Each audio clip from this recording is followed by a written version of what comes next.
Hi, I'm Klee Irwin, and I'm the director of quantum gravity research. We're in Los Angeles. We're a group of mathematicians and physicists, and we're working on a theory of everything.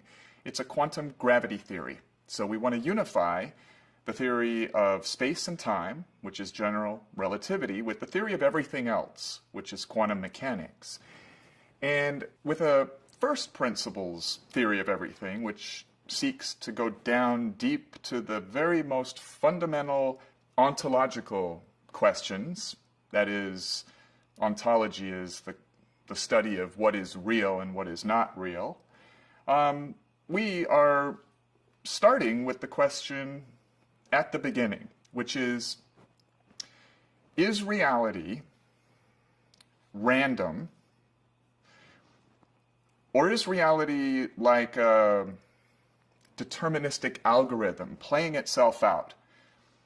The old Newtonian clockwork universe was a model that said if you knew the starting condition of the universe and you could compute every interaction, you could predict what the universe would be like at every step as it plays itself out.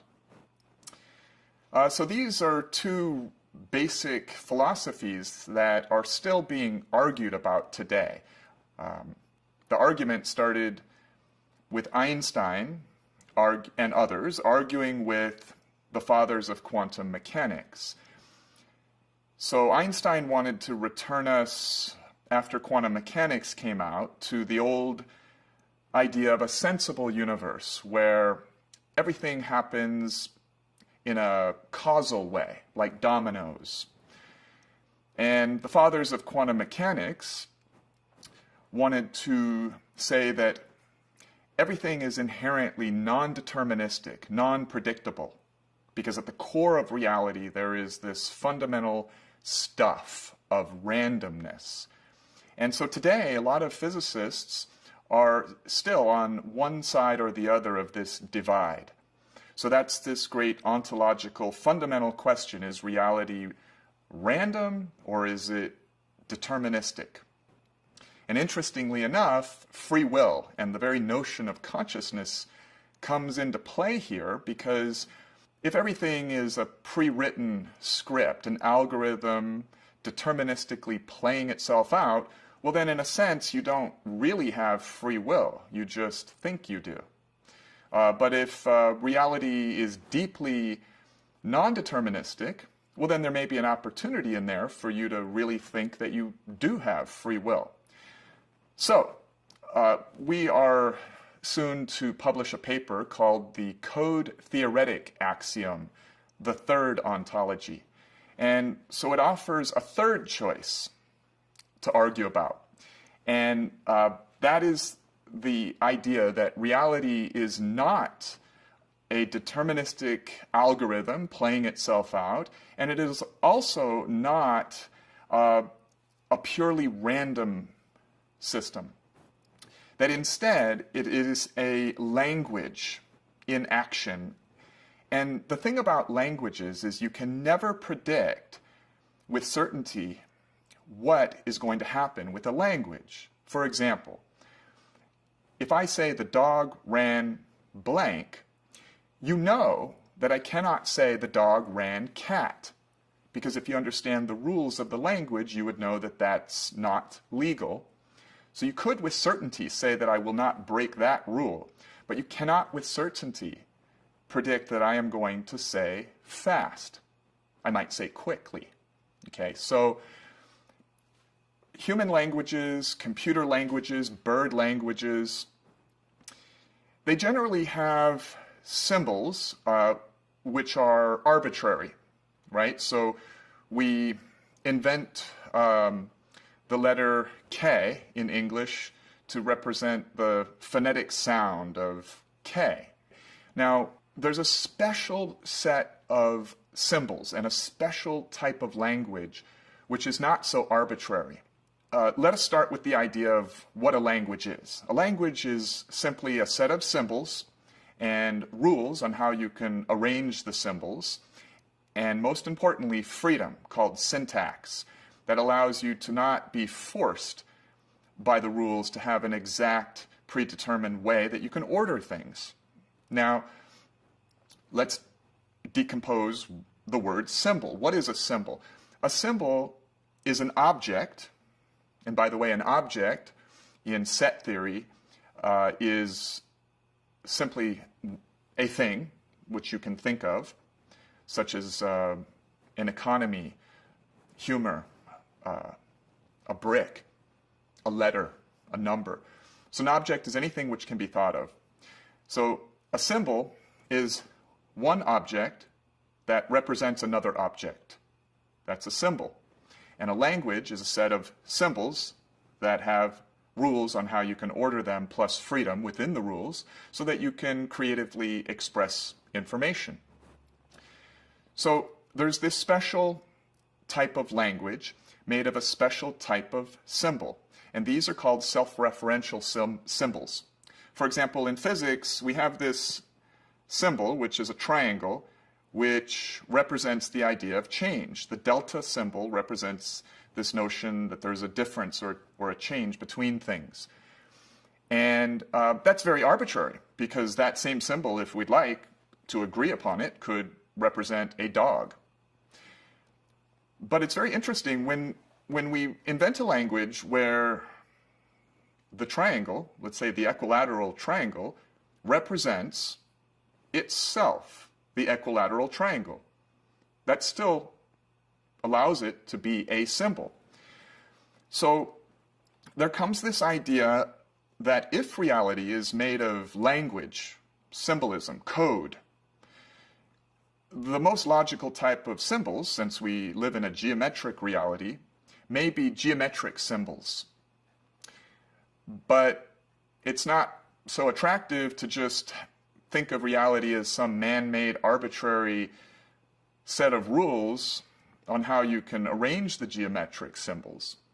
So there happens to be a non-arbitrary code. It's a Mosaic tiling type of code called a quasicrystal. And a quasicrystal is created by taking a crystal in a higher dimension. A checkerboard, for example, is a crystal. A cubic lattice is a crystal. So you can have these crystals in higher dimensions. And when you project a crystal from some dimension by an irrational angle down to a lower dimension, you lay down in that lower dimension, such as 3D, a set of geometric symbols, a finite set of geometric shapes that have rules on how you can arrange them, and within those rules have syntactical freedom, such that you can express things with that geometric language, such as waveforms and volumes. So right off the bat, this becomes at least an interesting idea for a first principles based language that one could imagine might be useful for simulating or understanding or describing reality. And that's interesting, because such a language, a code-based reality, would be neither deterministic nor random. So that's what the code theoretic axiom is. It's the third ontology. So one thing that maybe a lot of people don't understand is that there's actually no physical evidence for randomness in nature, but there is physical evidence and argument that is very rigorous that reality is not a deterministic algorithm playing itself out.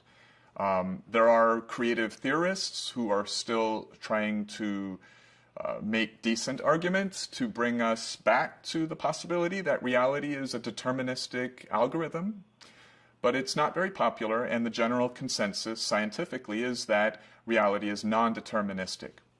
So that leaves two choices. The code theoretic axiom is why it is non-deterministic, because language is inherently non-deterministic, or the conjecture of randomness, that there's some absolute pure randomness as the stuff of reality.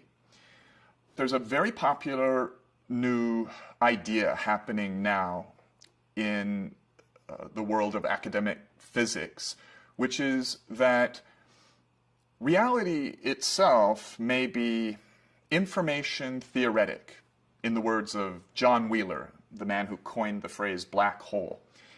And what this means is, it's a philosophical and ontological idea, which is either there's this idea that there's this absolute stuff of energy, and we know how energy behaves, and we know how it converts and how it becomes matter, and we understand a lot about energy. So one can take a philosophical position that energy is this inexplainable stuff other than how it behaves. It's not information, but information describes it. That's one position that can be taken. The second choice is that one can say, no, it's not just that information describes energy in physics. It's that reality itself is literally made of information.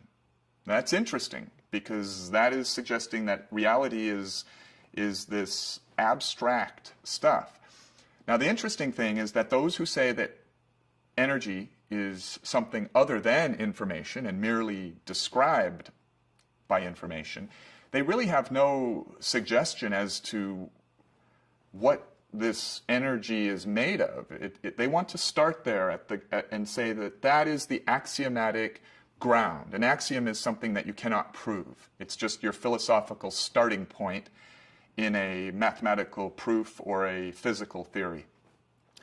And others want to say, well, no, we know how to describe information. We know what it is, and we want to say that energy is information. That's simpler. That's what the mathematics tells us. That is the Occam's razor approach. It's more elegant, it's more straightforward, it's less enigmatic, it has more explanatory power.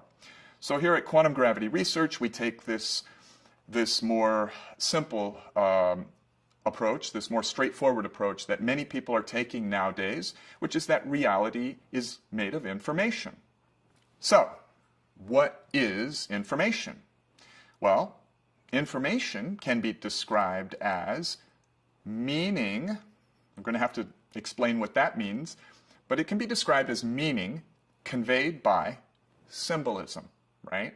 So if you have some physical system in a dimensional space, like the volume and the behavior of a hydrogen atom, a lot of that is geometric information. There's the waveform in the electromagnetic spectrum. There's the waveform of the probability plot from quantum mechanics, which is an elliptical form. And then there's the volume of it. There's everything about physics is geometric in one way or another. So then we can conjecture that the meaning of this information is the physical structure itself.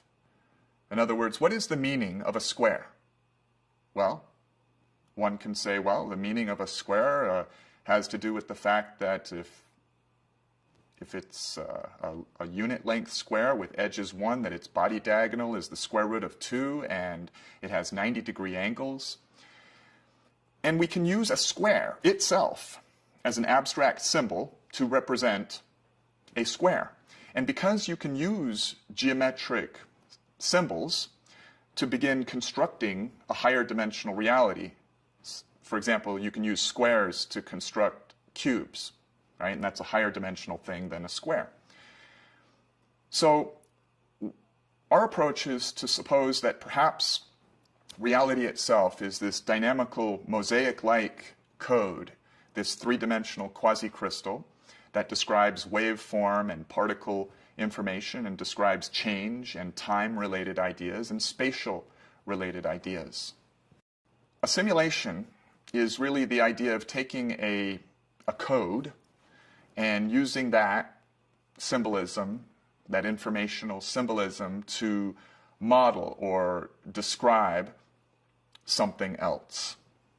And if you use geometric symbols in a geometric language to simulate a geometric object, then in a sense, you have this idea where the hardware, the software, and the simulation output are all one and the same.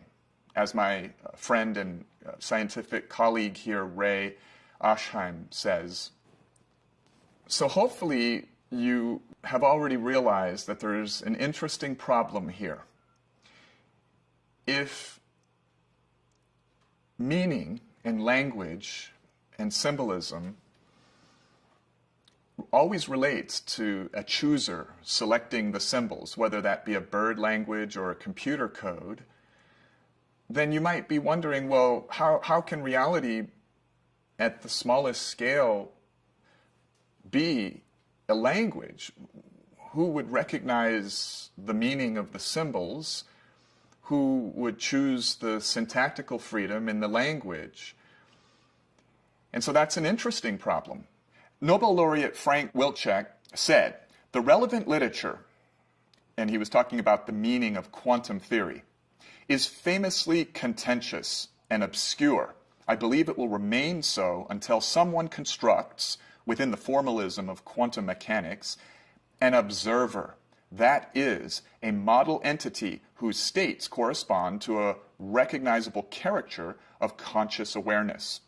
And Andre Linde, co-pioneer of inflationary Big Bang theory, said, will it not turn out, with the further development of science, that the study of the universe and the study of consciousness will be inseparably linked, and that ultimate progress in the one will be impossible without progress in the other? One of the last titans of physics, John Wheeler, said, the physical world has at bottom, a very deep bottom in most instances, an immaterial source and explanation. That which we call reality arises in the last analysis from the posing of yes or no questions. All things physical are information theoretic in origin, and this is a participatory universe. So we're conjecturing here. This is about plausible ideas, and even when a plausible idea seems fantastical, like the idea of the Big Bang, or a very popular idea being discussed now, even in academic level physics, that reality is actually a simulation in some computer in another universe. These ideas need to be seriously questioned, critically thought about, and not thrown out the window just because they seem outrageous, as the Big Bang itself seemed absolutely outrageous at one point. So let us then discuss how in the world there can possibly be a language as the substrate of reality without some notion of a chooser in the language and an actualizer of the meaning of these geometric symbols, because there needs to be something to interpret or actualize meaning in order to say that information exists. Now, if we like, we can just say, well, we'd like to start with the axiom that God exists. But that's not what science is about. Science is about going deeper and constantly questioning where that comes from and going all the way down to the bottom. So God may or may not exist, but if he does, I want to know, how does he exist? And so we don't need to make it religious. We can say, all right, well, abstractly, maybe there's this kind of universal collective consciousness. It's not like a human consciousness. Maybe it's more like the Force in Star Wars. Maybe it's more like Qi in Chinese medicine. We don't know what it's like, but we need something that is everywhere and that may be the substrate of everything and that is capable of actualizing this geometric information that we conjecture and making the syntactical choices in this Mosaic tiling language in 3D that we are working with here at Quantum Gravity Research. So, what do we know about the universe? How does it behave? Well, everybody can agree that emergence is the name of the game. Quarks and electrons self-organize into 81 stable atoms. Those 81 atoms self-organize into countless chemical compounds, including the proteins necessary for life, DNA. Single-celled organisms emerge eventually in a biosphere, and then groups of single-celled organisms, each specializing in a different function, like workers in a big city, team up to form larger structures, such as animals. Eventually, some animal comes along that is so exquisitely good at choosing and assessing meaning and being creative that we label that animal as being conscious, such as a human being. So now this mysterious notion of consciousness is admitted to be real and clearly emerges from the laws of physics, is allowed by the laws of physics. Then we can ask, well, is this the end of the road? Is human consciousness the epitome of self-organization in this universe? Or does it go beyond? And just as single-celled organisms team up in the human body to allow high-level human consciousness to emerge and float upon an ocean of their existence, is it possible that large numbers of human consciousnesses can self-organize and allow for an even greater consciousness to emerge? And for that matter, since a typical human has 150 pounds of mass energy that is self-organized into their consciousness of their mind-body system, what is the upper limit of the percentage of mass energy in the universe that can self-organize to form conscious systems and systems of conscious systems that are conscious as well? Well, as far as we know, there is no upper limit other than 100%.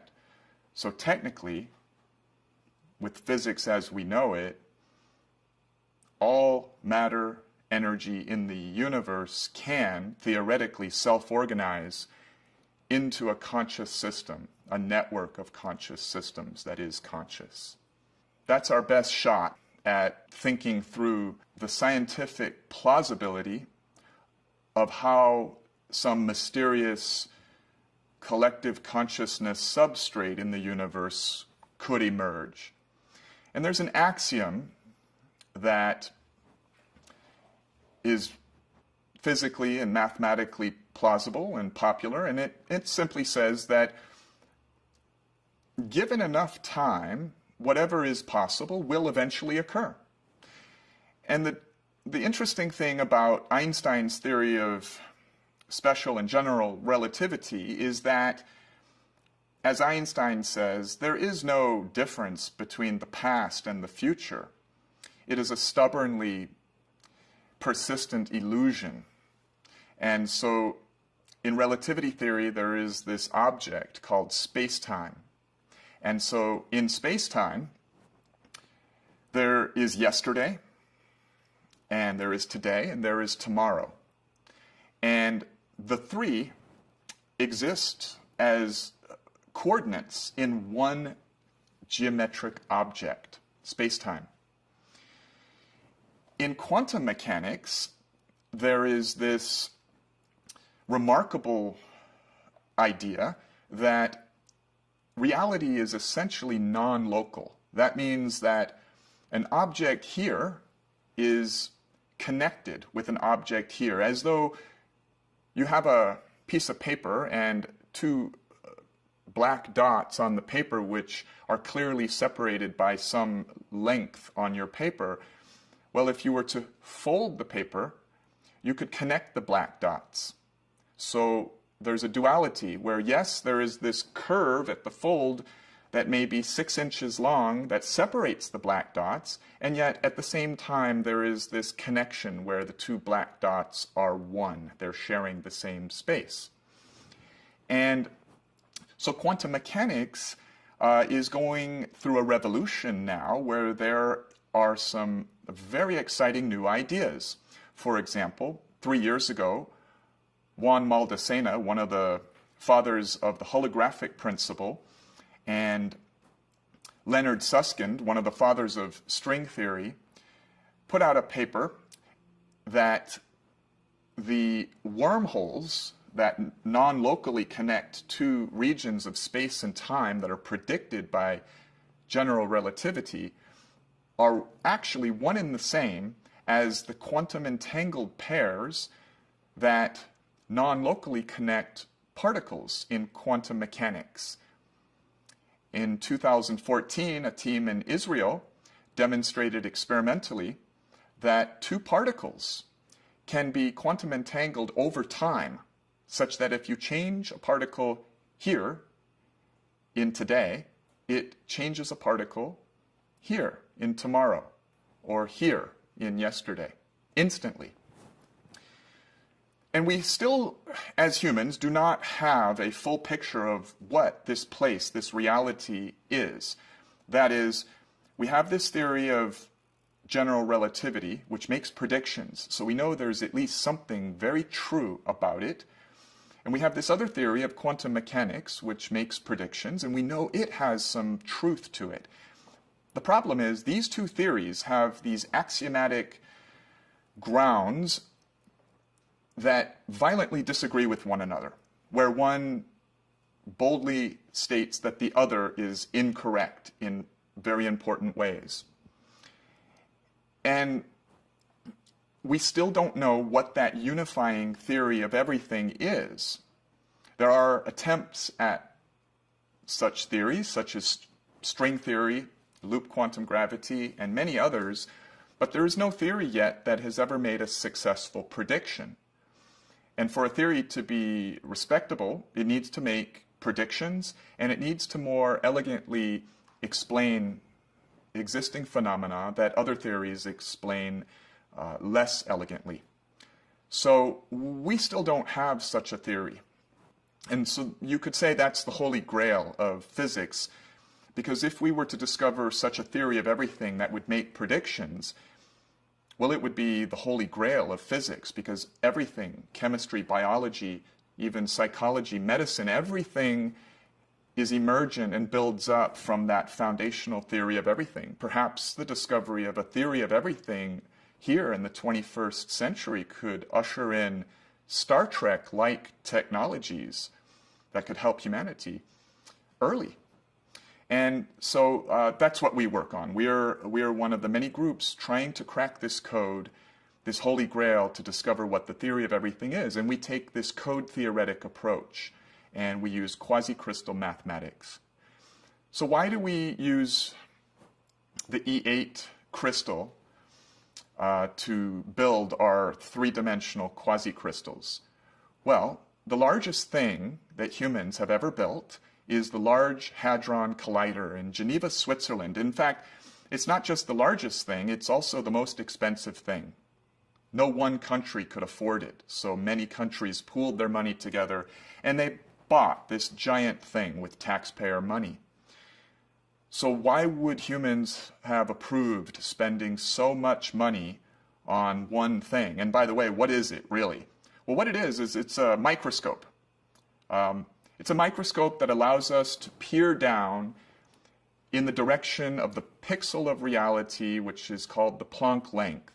So as we build larger particle accelerators and we can collide particles together at higher energies, we get a closer look at the fundamental interactions that occur at the very small scales. And we get data. We get scattering angles on how the particles scatter from one another. And if you take all of this data that we've gotten from particle accelerators, it builds up to a conversion table where quarks can become electrons, electrons can become photons, photons can become neutrinos, and so on. And that is called the standard model of particle physics. And in some ways, it's not exactly a theory, it's more of a table, an empirical table of the conversions between fundamental things. And strangely, the way that you can understand or describe the interconversions of every fundamental particle to every other is with higher dimensional shapes and their lattices, right? So just as a square is the basic shape that forms the checkerboard, and the checkerboard is a lattice, the higher dimensional shapes that form higher dimensional lattices or crystals are, in some cases, the way that these particle conversions all map to one another. So if one were seeking to understand, well, what is this unifying theory of everything, they would pay attention to the relationships of the vertices of one of these higher dimensional lattices. So one of the higher dimensional lattices is E8. And there are very impressive models and physical papers that have been published that show how E8 and its subspaces maps all these particles to one another. It's very strange because it appears that we live in a three-dimensional reality, and yet the relationships of particles, called gauge symmetry relationships, correspond to these hypercrystals. So what we do is we take this hypercrystal called E8. So you can think of E8, well, if you were to take oranges and ask yourself, well, what is the most efficient way that I can stack oranges in the supermarket so that the most oranges take up the least amount of space, the densest packing? You would pack them in the typical way that you see cannonballs stacked or oranges stacked, and every place where you see an orange kiss another orange, you could make a point. And then you could throw away the oranges and then draw lines between the closest neighboring points, and you'd have a crystal called the FCC lattice. So you can do that same thing in higher dimensions. If you had an 8-dimensional supermarket with 8-dimensional oranges, you could ask yourself, well, what is the densest way to pack 8-dimensional oranges? And then you could take the place where those oranges kiss and throw away the oranges, draw lines, and then you would have the E8 lattice. And inside that, you have the E7 and the E6 lattice, etc. And these are these lattices that have been shown to correspond to the gauge symmetry unification of all particles and forces in the standard model of particle physics. So what we do is we take this 8-dimensional crystal, a slice of it, and we project it down to a lower dimension in the same way that you could project a wireframe cube using the sun to a shadow on the cement. And when we project this 8-dimensional lattice to 3 dimensions, we get a quasicrystal. So we get a language, a code made of geometric characters in 3 dimensions that have rules. It has ordering rules. If you want to make a dynamical animation on it, you have to follow the rules. And the patterns that the animation makes are both wave-like and particle-like. And the whole thing is spatial. So the thing about projections is that with a little simple math, you can take a projection and you can decode what the higher dimensional thing is. For example, you're looking at me on your monitor, and your monitor is flat in 2D.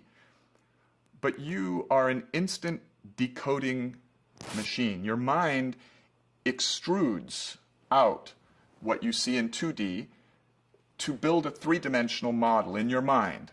So when you watch a movie, you are experiencing the information of a 3-dimensional situation. You perceive characters having depth on their faces. You perceive the nose being at a different place in 3-dimensional space from the ear.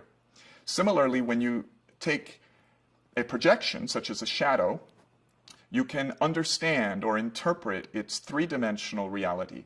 And so, with a little bit more rigorous mathematics, we can take the quasicrystal, which is a 3-dimensional shadow of an 8-dimensional thing, and we can decode or recover the 8-dimensional information.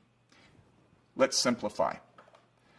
In the quasicrystal, projected from E8, we can recover the gauge symmetry unification physics of all particles and forces in the standard model of particle physics.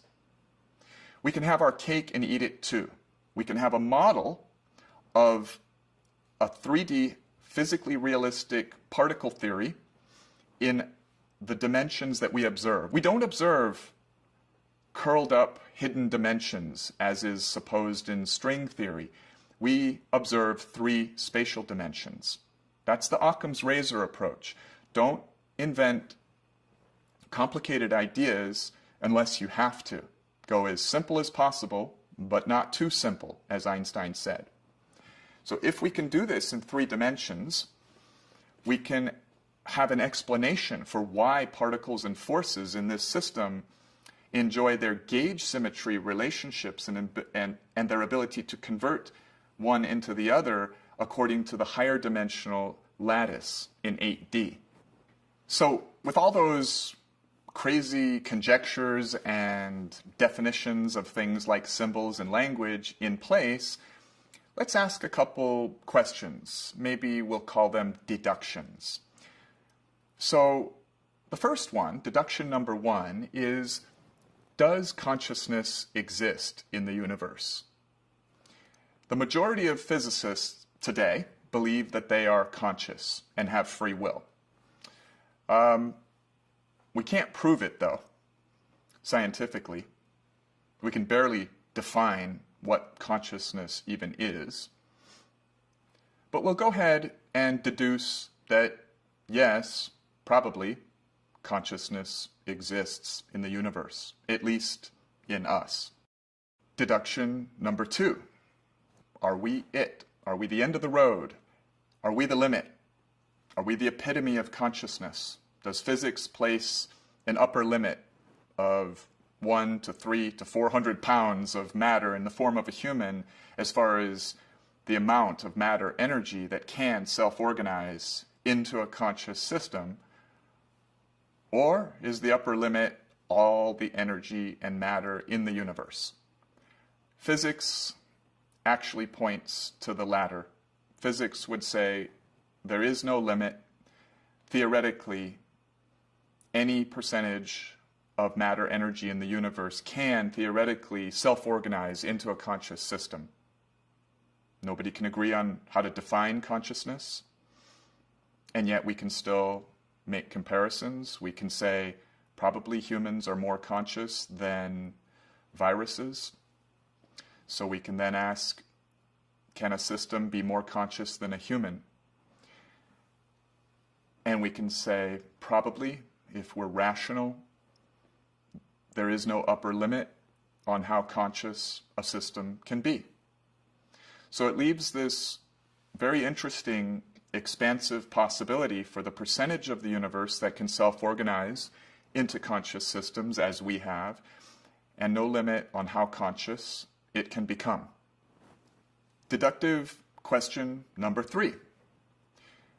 Since the way that human consciousness has emerged is by the self-organization of simpler living systems, such as cells, where each cell lives its life, reproducing, has its own DNA, runs from noxious chemical sources, chases nutrients, makes little primitive decisions as it measures its environment. There's no reason that the same principle of self-organization cannot occur with even more complex conscious systems teaming up in networks to create even more conscious systems. In other words, perhaps the 7.3 billion humans on the Earth could theoretically link up in some way to form an even more conscious system than the individual humans in the network,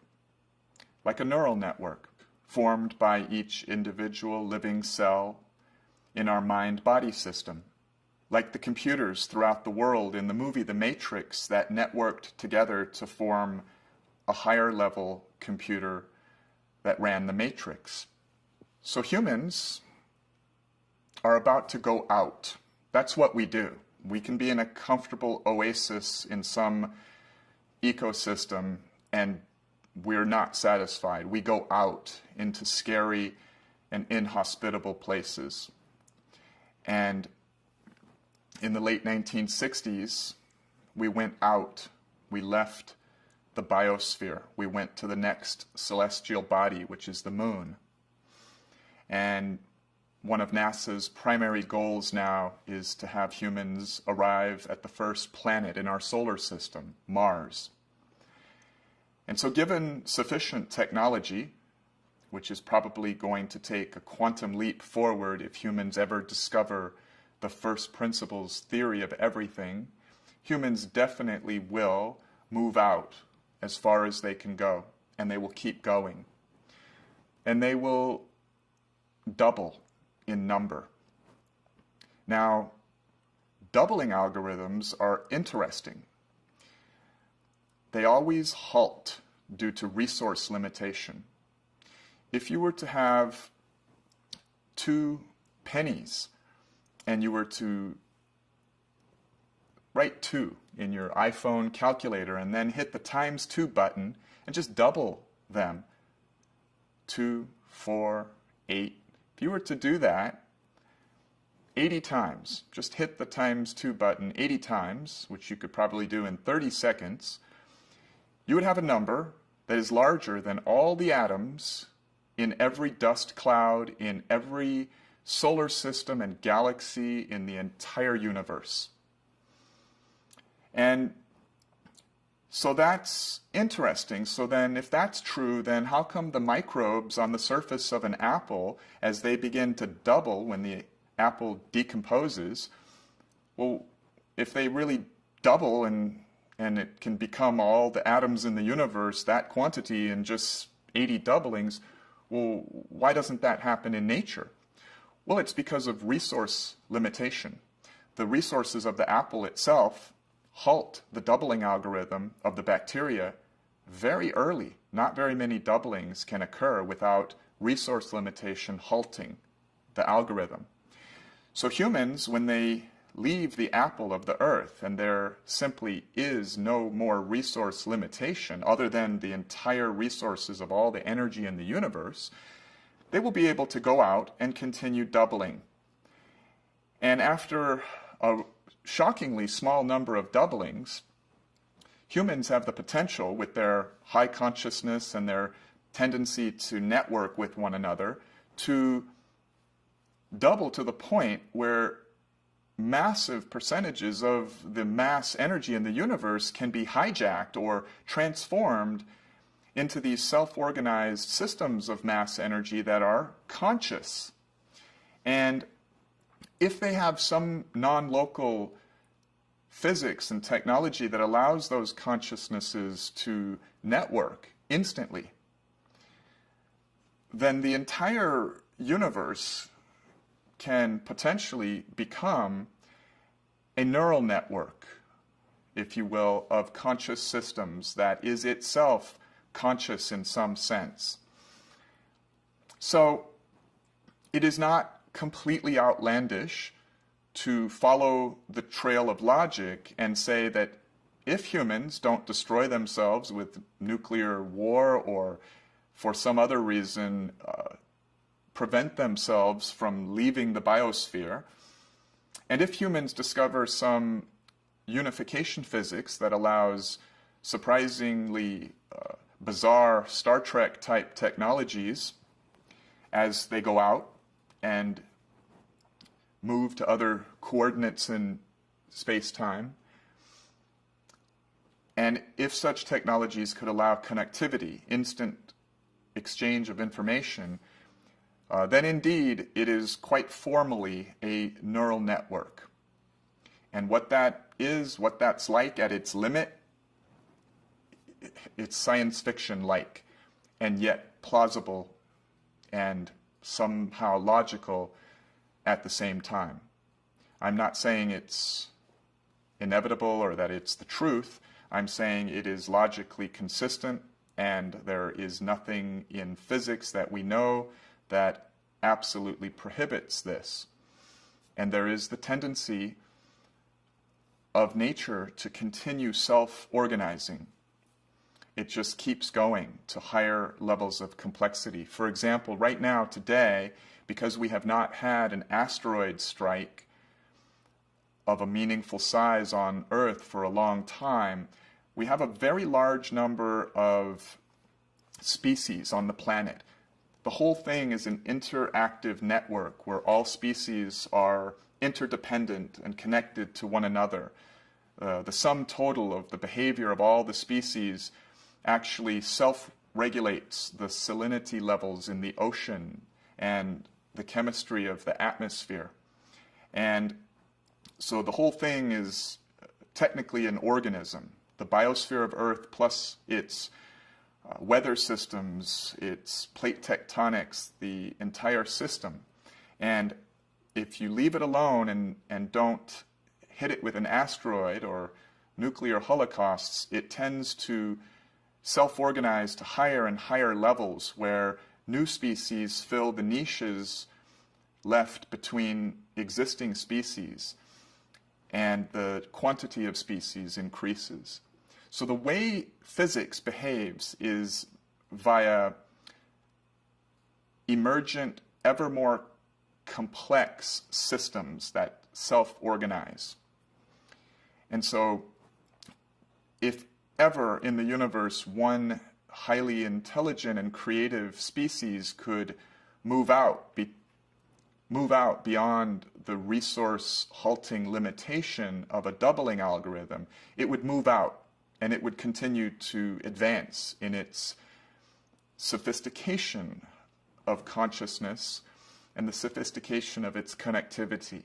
So neural networks are powerful when they have high connectivity, and they're not very powerful when they have low connectivity.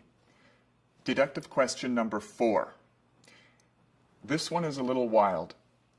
Is there anything in the laws of physics that strongly prohibits consciousness from self-organizing with bosons? Now, bosons are particles such as photons, and the electromagnetic spectrum is a spectrum of boson particles. So this is an interesting idea. Can consciousness be engineered or emerge somehow in bosons, or is it something relegated strictly to fermions? Fermions are the particles of matter, such as electrons. Well, that answer is no. There is no law of physics that prevents self-organization of photons. In fact, recently there have been breakthroughs in organizing photons, making photons actually stop and then organizing them in groups. And so this is simply something to be aware of. That is, there is no law of physics that strictly prohibits self-organization of systems that one might choose to label as conscious in the electromagnetic spectrum of space. And that is a wild idea as well, because photons can move at the speed of light. And when you move at the speed of light, you experience, according to special relativity, no time. And what does that even mean, to experience no time? What is a consciousness that experiences no time? Deductive question number 5, the last deduction. Is it possible for consciousness to move out from Earth faster than the speed of light? You see, the universe is expanding, according to the most popular model, at a rate that is faster than the speed of light. So to imagine consciousness moving out from Earth or from other planets and then networking to become a neural network of conscious systems to the point where all matter energy in the universe is self-organized into a network of conscious systems that is itself conscious, one would have to have some explanation for this conjecture as to how conscious systems could move faster than the expansion rate of the universe. And that is an open question until someone comes up with a predictive, believable theory of everything. It's expected that such a theory of everything will be deeply non-local. And the idea of non-locality is such that you don't think in the classic way. That is, you don't necessarily have to imagine that a particle here, a million light years away from a particle here, must necessarily have a signal that moves at some speed in order to be connected, to influence one another. It's known by experiment, in fact, that if you quantum entangle two particles and you flip this one here such that its spin is in the opposite position, that you instantaneously flip its entangled partner no matter how far away in time or space that it is. So it's not a matter of moving faster than the speed of light. It is an idea that happens in no time. In other words, take a quarter and look at the head side of the quarter, and then rotate the head side of the quarter and ask yourself, how much time does it take to have that rotate the tail side of the quarter? And of course, that would be a false question, because the rotation instantly rotates both sides. There is no time involved in the influence of one over the other. And again, one of the hottest ideas that's being appreciated now in physics circles is the realization that the wormholes connecting vastly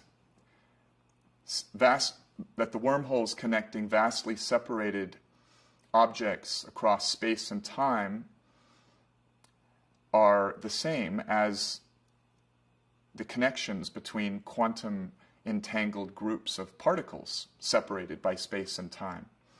And this view says that space and time are really secondary, emergent, illusionary in some sense, and this network of non-local connections, entanglements, wormholes becoming the same object as quantum entangled groups, and that network, which we don't yet fully understand, allows space and time to be emergent. That is, space and time are not fundamental in that view. The connections are fundamental, and the connections are fundamentally non-local. That is, they're connected across space and time, such that signals are not necessary to connect things separated by space and time. Now, if humans could discover this supposed theory of everything, perhaps they could harness new technologies that exploit that knowledge to allow ourselves, our consciousness, maybe in light form, in the form of photons, or in the form of matter that's remolecularized at different coordinates, to expand in a teleportation manner in order to populate the universe with this doubling algorithm that will occur inevitably if humans keep going, keep developing knowledge of physics and technologies, and moving out beyond the moon, beyond Mars.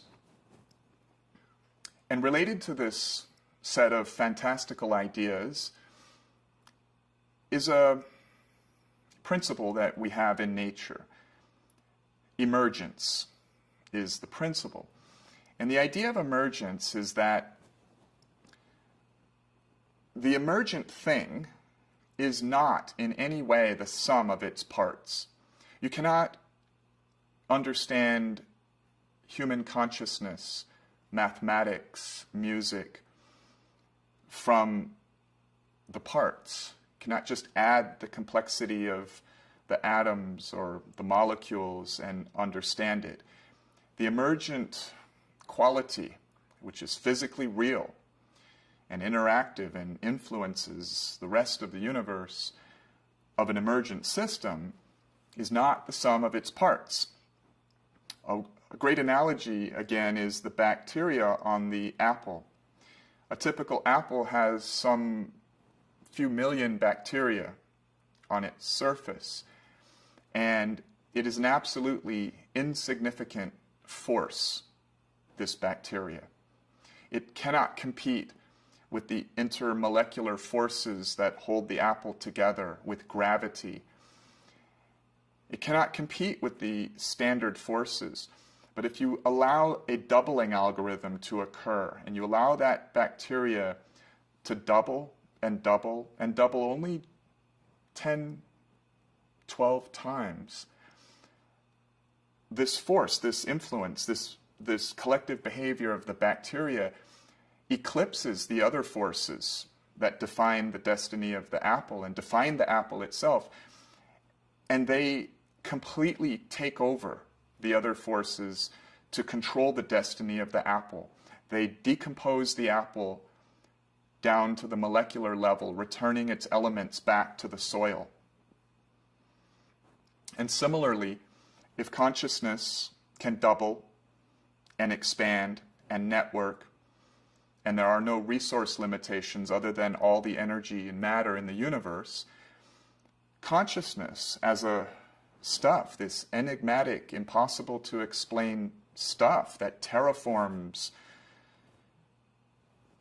wilderness into the skyline of New York and changes the atmosphere, and that's just the tip of the iceberg. This stuff that absolutely influences in increasing ways the physical universe can become exponentially more powerful to the point where it becomes one of the defining characteristics of the universe and the destiny of the universe. So again, these are ideas that are fantastical and sound more like they should be in a science fiction book, and yet at the same time they're absolutely reasonable, plausible, and do not violate anything that we know about today in physics, and in fact are somewhat more related to some of the newer realizations about physics, such as the realization that the wormholes of space-time theory may very well be the quantum entanglement of non-local quantum theory. Now, the last idea is the idea of non-computability. So let's give an example. How many ways do you think 16 of your friends can be organized? You can get 16 people who you know into your kitchen, and you can start organizing them into groups, Linda and John. And you can reorder Linda and John to John and Linda. You write that down. That's 2 ways. Then you can organize Linda, John, and Susan, right? So you can do these organizations. There's only 16 people. So how many ways can you arrange until you run out of ways your 16 friends? 22 trillion ways, trillion with a T. If I added a 17th friend, it would explode that number to a shockingly larger number. So factorial mathematics and exponential mathematics is absolutely non-intuitive. Now, if you had 100 friends or 1,000 friends, the ways that you could order them, the combinatorics, would exceed the computational ability of a theoretical computer that one could build from all the mass energy in the universe and then give that computer an amount of time to calculate that solution or that number, say, 1 trillion times the current age of the universe, and it still could not compute that. Quantum mechanics is about the combinatorics of interacting particles. So each particle has a wave function, and the wave functions relate to one another according to values called quantum damping and quantum resonance. And these can be computed with, say, 2 electrons. But once you get to a few more electrons, it becomes non-computable. And when you think about the quantum interactions of all quantum wave functions, so every group of particles has its own quantum wave function. So there's a quantum wave function for 1 electron in a body, and then there's another quantum wave function for a system of 3 electrons. There's a quantum wave function even for the universe. And all quantum wave functions physically interact in quantum mechanics to influence all other quantum wave functions. It's a network of quantum wave function interactions.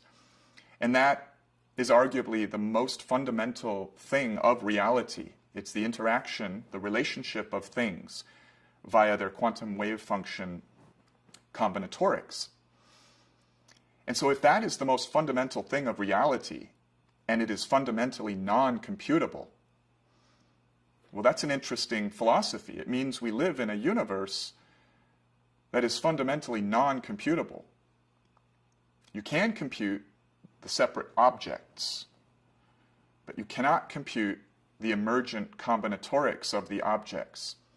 And it's those emergent combinatorics that is the deepest thing with our deepest theory. Our deepest theory may very well be quantum mechanics currently.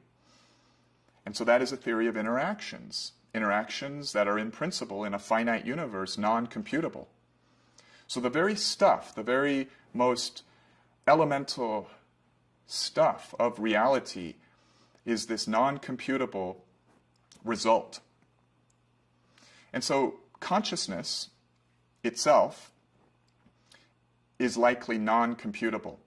Because again, if 16 friends have 22 trillion ways that you can order them, imagine the atoms in a single neuron within your brain. There are countless billions of atoms in one neuron, and they all are interacting quantum mechanically. And that interaction describes the emergent behavior of the electromagnetic connections and all of the emergent physics of chemistry that come after the quantum interactions. So it's mysterious that this non-computable stuff is likely the most fundamental stuff and that it cannot be computed. It's interesting that consciousness itself is non-computable. Although there are people today, serious people, trying to simulate consciousness, which doesn't really make a lot of sense, because if consciousness is a system of particles and the particles are fundamentally the quantum interactions of the wave functions of every combination of particles, it cannot be computed. So it may be a naive attempt, but perhaps they'll come up with something interesting.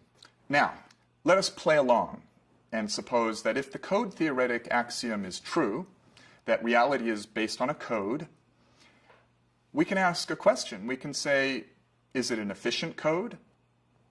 Or is it just some arbitrarily inefficient code that's not maximally efficient? So to give us clues on that answer, we can look to really fundamental things about physics and nature. And one of the most fundamental things is the principle of least action from classic physics. And the principle of least action essentially says that for nature to do something, she chooses to do it in the most efficient way possible.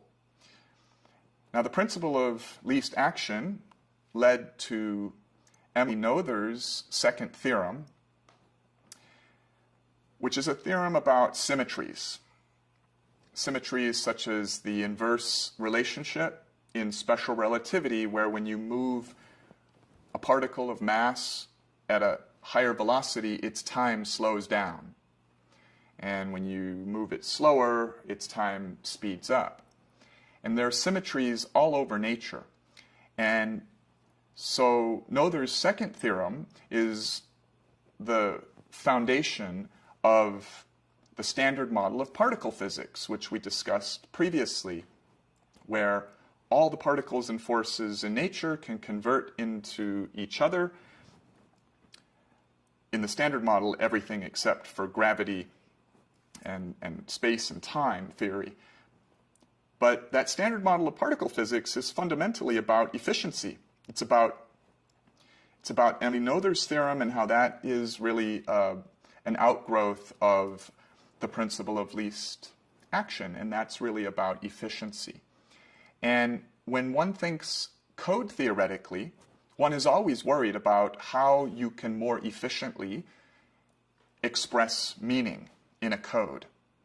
A Silicon Valley programmer can get paid a lot of money if she's ingenious enough to figure out more efficient compression algorithms or coding schemes that allow the same meaning to be expressed in a hardware and software system with less symbolism, less code, because code is expensive. Every time you operate a portion of a code in a computer, you have to use electricity to open and close logic gates, and electricity costs money. So they pay people to figure out how to make codes more efficient. A poem is the use of English as a code to express a lot of meaning with a small amount of words. So yes, the answer would be probably nature would somehow use an exceedingly efficient code if it is code theoretic. If reality is based on the code theoretic axiom, then it probably uses an exceedingly efficient code. In fact, it's safer to say, instead of just exceedingly efficient, safer to say that nature probably uses the most efficient code possible for the purpose. And the purpose is obvious. The code is simulating this reality, this physics, quantum mechanics, chemistry, this three spatial dimensions, this change in this three spatial dimensions, the physical reality. So what is the most efficient code possible to simulate or express the meaning of this changing dynamical geometric reality? And so the paper that we're discussing has an addendum which is called the principle of efficient language. So the paper is about an axiom, which is the code theoretic axiom, stating that reality is code theoretic. It's based on language, code, and it's not inherently based on this substance of randomness, and it's not a deterministic clockwork universe playing itself out in a deterministic way. And the code must, because of evidence that we have from observing nature, it must be very efficient. And if it's very efficient, it's more logical that it would be maximally efficient as opposed to just stopping short. And so we plan to publish a proof of what the most efficient binary code is. So let's go to codes. In a language or a code, if you had an alphabet with a billion letters, it would probably not be a very efficient language. It's a billion letters, and let's say there's a similarly large amount of rules. It's just way overly complicated. It takes a lot of resources to run a complicated code. So the name of the game with codes, like Morse code, made of 2 letters, 2 characters. A character can be a duration in time, as in Morse code, there's a length of time. Or it can be like binary code that runs our digital world, where it's just really on or off, open or closed, 0 or 1. So the quintessential limit of efficiency is generally a code that, for whatever its purpose, has the least number of symbols, letters, characters. And generally, the most general codes that can express other codes are binary codes. So one can ask, well, if this universe supposedly is made of code How do we even start to think about what the most efficient code would be? Well, with quasicrystals, we can realize that each, let's say, three-dimensional quasicrystal is a network of two-dimensional quasicrystals. Some of you may be familiar with the Penrose tiling. That's a two-dimensional quasicrystal. And each two-dimensional quasicrystal is a network of one-dimensional quasicrystals. And with our quasicrystal, derived from E8 because it relates to particle physics, our one-dimensional quasicrystals are called Fibonacci chains. They're sequences, they're codes made of a long length and a short length, where the ratio of the long length to the short length is the same as the ratio of the long length to both lengths together. And that's called the golden ratio. And it naturally comes from simply projecting the E8 lattice according to an angle which gives us the most connectivity in the three-dimensional graph, this three-dimensional mosaic tiling called a quasicrystal. And so our quasicrystal is really, in 3 dimensions, a network of one-dimensional binary codes called Fibonacci chains. And the very interesting thing about these codes is that when you make a binary action to turn a point in that code on or off, you automatically change a large number of other points on that one-dimensional line. So let's say that there's a space of points and there are no connections yet, no lines. And we would call this the Fibonacci chain possibility space. And until you draw lines, you haven't really defined a quasicrystal yet, let us say. And so then I can draw lines at a larger scale than the first scale of distances. And you can think of how you draw the lines as turning points on the possibility space, on this line, on or off. And once you select one point to be on or off, you automatically force a very large number of other points on the line to instantaneously be on or off. You see, quasicrystals are inherently non-local, fundamentally. So, what does that have to do with efficiency? Well, the ultimate resource in a code, whether it's a computer or a human using a language, it's the engine that has to choose the characters in the code and obey the rules and the syntax. So you really want to reduce your choices. So in a computer, you want to reduce your fundamental actions of opening and closing logic gates, which really correlates to your usage of zeros and ones, your usage of symbols in the computer code. And so, in a sense, you can probably recognize it's about choice. With codes, because it's not forced, it's a matter of choosing the syntactical freedom as you operate the code to express some meaning in whatever this code is trying to express. And so with quasicrystals, you get to have a single binary choice, this conserved quantity that you should be interested in, which is the action, the choice. And by that one choice, that one binary decision to have the point on or off, you get a bonus set of decisions that are automatically made without having to use any of your precious conserved resources, which is your choice. So if that's true, and we're greedy for efficiency, then the name of the game is, well, how many separate one-dimensional quasicrystals can we cross with that one point in order to get as much bang for our buck, right? Like in a crossword puzzle, you can spell cat and rat with only 5 letters because the A in the middle of the 2 words switch hits to serve a position in the code for the word cat and the word rat. In DNA, the position of a protein molecule serves as a position expressing meaning in one string of one-dimensional code and another string.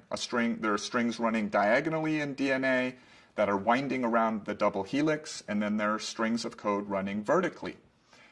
And so nature, in DNA at least, is taking advantage of getting a lot of bang for the buck with a single character in the 4-letter code of DNA. And in quasicrystals, it's even more efficient. So the question is, well, while keeping the whole thing a network where everything is non-locally connected, how many one-dimensional quasicrystals can be combined in a network in any dimension to have the most efficient binary code possible in any dimension? And without getting too technical to try to explain why, I can tell you that there are only two possible choices. One is it would be the 4-dimensional quasicrystal derived by projecting the E8 lattice to 4 dimensions, where at every point at the center of one of the 4-dimensional icosahedra that are called 600 cells, there is a junction of 120 different Fibonacci chains that converge at that point. So if you were to turn that point on or off, you change 120 different Fibonacci chains. Or it could be in 3D. Our group has discovered an object called the quasicrystalline spin network, which relates to E8, but it's in 3 dimensions. And it has an additional sign value, which is chirality, so left or right. And because the left or right, but it only has a junction of 60 Fibonacci chains that converge at a point. And so at first one might say, well, 60 is less than the 120 in the 4-dimensional case, so why would this one in 3D be more powerful? And the reason is because this one in 3D has a bonus sign value, which is right or left. And when that operates combinatorially with the 60, you have a larger set of possibilities. That is, you can express a great deal of information because of that additional sign value that seems not apparent or available in the 4-dimensional case. So I think I went a little bit technical on that, and to reel it in and simplify, we are intending to build realistic unification physics on a 3-dimensional Mosaic tiling language called the quasicrystalline spin network, which is a quasicrystal made of regular tetrahedra that is fundamentally derived from E8. And because it is derived from E8, we can recover realistic gauge symmetry unification physics for the standard model, which explains everything except for gravity. And the way we will explain gravity is through a novel approach that is based on the de Broglie electron clock model, but is a discretized version of that, which we can explain in another video. Is that it? Yeah, I think so. Do you remember the other day when I asked you how long it would take you to walk through the paper verbally, what you said? No. What did I say? I said 15 minutes. Oh. I could. I mean, I could, but you told me I could go on and on. I did? I used those words? Yeah, you said you're going to chop this up into 4 videos or something.